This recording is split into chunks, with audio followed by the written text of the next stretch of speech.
The digipeaters are very well built. I like the aluminum construction, the LEDs, the cable the guy makes up for them. Excuse me, they almost interface with almost any radio available in the amateur community. However, the documentation, which I'm not even going to do screenshots of or cover, is very lacking. He's in Poland, and maybe his Polish to English is very minimal. But anyways, if you'd like to support this channel for helping making this video to help others, then please do so. Links are in the description below. Thank you. God bless.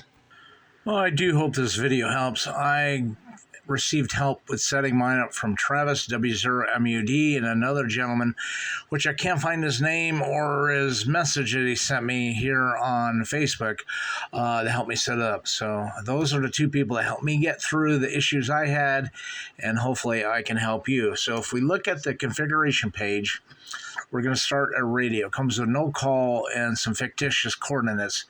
Do not change the coordinates. Just add in your call sign, your SSID, and write it back to the radio. But you can also change the other settings. Transmit delay is normally 250, quiet time 400. Randomized quiet time. PTT, I'm doing a separate output with the cable, so I want that. Squash level, I want lowest of 1. Channel busy analog singles level. That comes off the radio, and consecutive packets in burst. Baud rate is 1200. Output level, so one I chose. And input amplifier 0 dB. Let's say, for example, I came in here and I edited my GPS location on the radio, even though I'm on the voltage tab.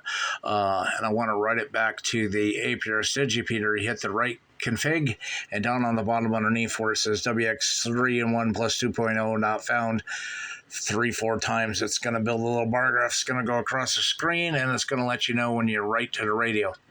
Unplug the power cable, unplug the USB cable from the radio, plug the power cable back in, and your APRS digipeater with iGate is good to go, unless you got more work to do, that is. So if I go to the digipeat setting tab, common settings, I want my digipeater on, duplicate checking every 60 seconds. Make sure we're not sending duplicates and tying up the network. Here we're on path filter rules. If you ever played around in DMR and GPS and APRS in there, some of these are going to look normal. They got wide, so I got 2-2 SP. I have no idea what that is, but set that to 2-2, wide 2-1, and wide 1-1, and then I check the boxes all areas, or maybe those are already checked, but also make sure that you check the traceable, otherwise, and enable it, or otherwise it's not going to be enabled. Kind of common sense here.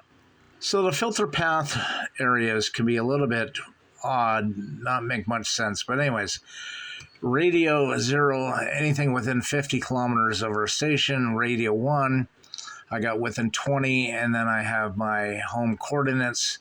And then 0, I just added my home coordinates. That's what one of my friends, I can't remember if it was Travis or the other gentleman, told me to do. Okay, so here's where you can limit stations connecting to you. Say you got somebody just totally screwing with your digipeater, jamming it up, like I had this Citizens Weather Observer program, 3.75 miles from me. He thought he had to gate everything to RF off his weather station, not a ham radio operator. And he was tying up my digipeater. I couldn't even use my digipeater. Every 10 seconds it was sending out something to RF. I tried to politely tell him in several emails, go see my video, Citizen Weather Observer. And he was just tying up. So I found his little CWOP4 call sign, and I added to that, and we wrote it back to the digipeater. And yeah, that's how you take care of people like that, or anybody else you need to block out. So we go to the beacons tab, and under the beacons 1 to 4, I have APM 106-0 Y2-2. I believe this was the default that came up, and that's all I've chosen, and that's all I did here. Beacons 5 to 6, I didn't do anything, didn't touch anything, just left it blank. Okay, as we come to the GPS smart beaconing, I want smart beaconing enabled. Position encoding protocol, Mike E. My minimum turn angle 27 degrees, turn slope 410, minimum turn time 5, slow speed 8, slow period 1800, fast speed 95, fast period 90. I think some of those were defaults. If we look over to the right a little bit, report encoding settings, symbol pound, and I think I just added in Y-1 and Y2-1, and I left everything else, I think, at the default settings. Okay, this network, I can't get it to work. I know the IP address of my WX3in1 according to my router, and I tried to add that IP address in there, and the mask, and the gateway, and DNS, but whatever I do, I can never get it configured. My friend Travis said just put some fictitious IP address there, and it worked for him, like 192.168.0.50, something none of his devices were consuming, and he said he could get into it. I tried that as well, and I can't get into it, so I don't know. Had all the pop-up blockers and all the Facebook things and all the ports opened, and yeah, I can't get it to work. It's a few different APRS IS servers, but I use the easiest one that's here in the United States, rotate.aprs2net, and the port is 14580, and then I use my call sign and my password here, you can see, and if you go to the password generator tool, I'll do an overshot with a lay of the IP address. You can get one for your radio.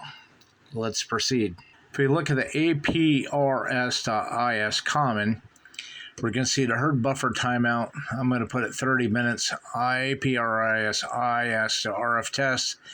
I think this was default Alpha Papa Mike. I can't remember this, 106, I06. I got to enlarge my screen here. Anyways, and then -0. Now we look at the RF APRS.is, and I want to gate my packets to APRS IS, because I want to send messages like to Weatherbot, message forwarding, APRS Thursday. So choose yes if you do. If you don't want to gate anything to RF or the internet, then shut it off. But to me, I leave it on. It only makes sense. Okay, so here it comes from the internet gateway back to RF, and I want to gate message to local RF, yes. Message path, I want it 2-1 just in case I'm out of the area. Next digipeater, it'll gate at 1 node.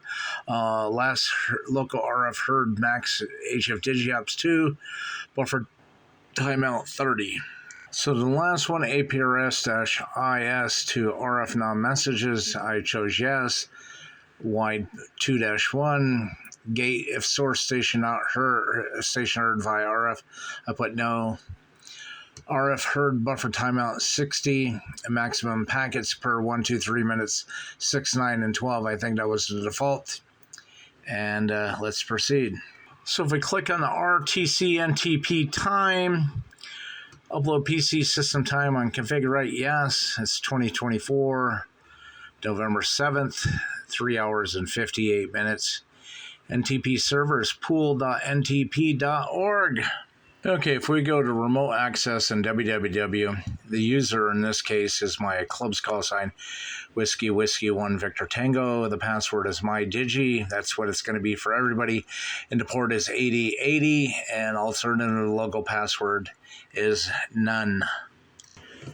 You know, some of this stuff comes into play doing DMR, Fusion, APRS, and all that other stuff, and a little bit of All-Star. Anyway, so if we go to Telnet, under remote access, Telnet user www1vt, Telnet password mydigi, Telnet port 23, and I enabled APRS IS messages, telemetry, NTP, DNS, Digi, RX or RF, AX25, GPS. I got weather and weather underground disabled. My thermometer enabled, DHCP enabled, KISS enabled, APRS IS server enabled. If you're going to play around with the KISS stuff, you can enable it, but here it is. The KISS via TCP IP enabled, I have no, but the port is 12345. Here in APRS IS Simple Server, I have my Simple Server enabled, no. I think it's probably yes. I'll have to go back and double check that. Simple server port 14580. I know we've seen that somewhere before. Username ww1vt, and my password was from the password generator. And I have traffic no and traffic no. And here on statistics upload, I had Travis and other gentlemen help me out. I have no idea what the heck all this stuff stood for other than statistics. Upload enabled no, device ID 123. Upload host source, that's my server, port 80. Upload server pass, I think I found that on the internet. Upload interval time 5. So if we go to telemetry reports and report setting, I have test parameters Alpha Papa Mike 106, O, Y2-2, same thing again. RF minimum 60 minutes, and then 10. Y2-2, 10 and 5, and then WX3in1Plus2 telemetry. First telemetry data packet delay 60. Telemetry reports disabled. Remember, I'm just trying to give you this video and this setup to get you on the air and your APS Digipeater working, iGating things, and these things are all things you can go back and change. So if we go into analog channel, the voltage in, that's set up, receive 1 hour, digipath 1 hour packets, and these things, I think these were pretty much default settings, but I can't remember. So anyways, check yours against this, and let's proceed. So for digital channels 1 through 4, I don't think I did anything. I think these were the default settings, and let's proceed. Again, for digital channels 5 through 8, I think these were default, and I just left them as B. So for weather bits outputs, I don't have a weather station, so I just left these all in off as their default setting. So on weather report underneath the weather beacon, I don't have a weather station, but it's going to send out, I guess, my temperature. So I just left this as default. It's Y2-2. It's going to do 2 hops if you know anything about digipeating APRS. So I just left that as B. So if we look at the Weather Underground, I don't have a Weather Underground account. I thought about creating one, but I'm only reporting the temperature, so what good would it do? But I have mine disabled. You can enable it, put in your station ID, your password, and the rest of the things here, normal upload server and a rapid fire upload server. I think these were all defaults.